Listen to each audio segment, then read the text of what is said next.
Halo guys, jadi di sini kita akan mempelajari mengenai memori komputer.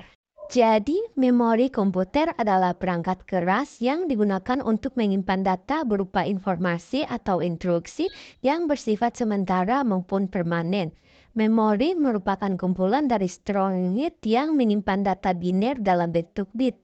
Selain itu, setiap blok memori terdiri dari sejumlah kecil komponen bagian-bagian kecil yang disebut dengan sel. Selain itu, cara kerja dari memori komputer adalah data dalam memori merupakan angka biner yang diencode menjadi urutan-urutan tertentu oleh instruksi pemecahan informasi. Instruksi yang lebih kompleks nantinya bisa digunakan untuk menyimpan informasi gambar, video, dan lain sebagainya. Adapun fungsi dari memori komputer, secara garis besar, fungsinya sebagai sarana penyimpanan data, baik sementara maupun permanen. Selain itu, adapun fungsi lain dari memori, yakni 1. Menyimpan data dari perangkat input, 2. Sebagai media penyimpanan berkas penting, menyimpan instruksi dari sebagian besar perangkat input, data aplikasi, data multimedia, dan caca. Dan yang ketiga itu dapat digunakan untuk membackup data. Selanjutnya, fitur-fitur memori komputer. Yang pertama itu lokasi memori. Fitur ini menandakan lokasi penempatan memori apakah berada di dalam internal atau di luar eksternal. Memori internal disebut juga sebagai memori utama, sedangkan memori eksternal merupakan media penyimpanan yang berada di luar atau terpisah dari perangkat.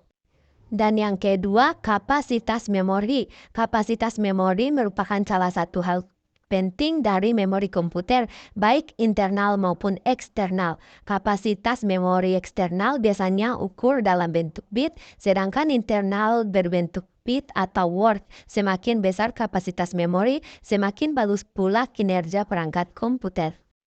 Dan yang terakhir yaitu unit transfer.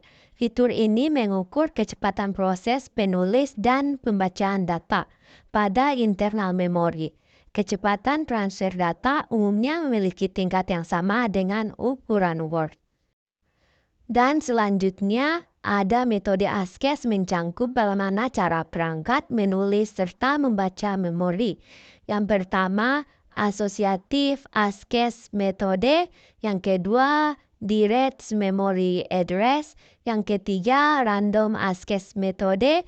Dan yang keempat adalah sequential ASCII metode.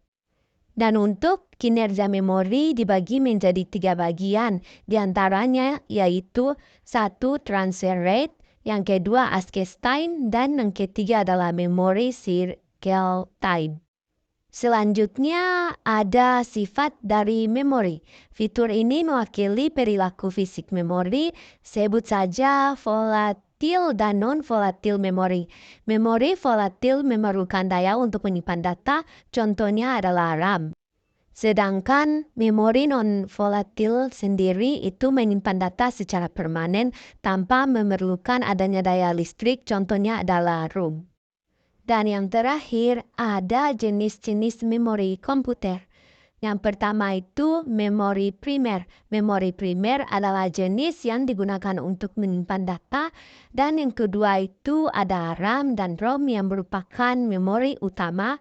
Yang ketiga itu ada sekunder yang merupakan media ruang penyimpanan permanen untuk menyimpan data. Yang keempat itu ada hard disk yang merupakan memori non-volatil yang mampu menyimpan data secara permanen. Dan yang kelima itu ada USB, merupakan sebuah perangkat portabel yang berfungsi untuk menyimpan data permanen. Yang keenam ada compact disk, merupakan perangkat yang digunakan untuk menyimpan dan membackup data. Yang keenam ada caca, adalah seluruh instruksi data yang sering digunakan oleh CPU perangkat komputer. Dan yang terakhir ada register, merupakan media penyimpanan sementara untuk mentransfer dan menyimpan instruksi-instruksi dari data tertentu yang ada pada komputer. Audio Jungle.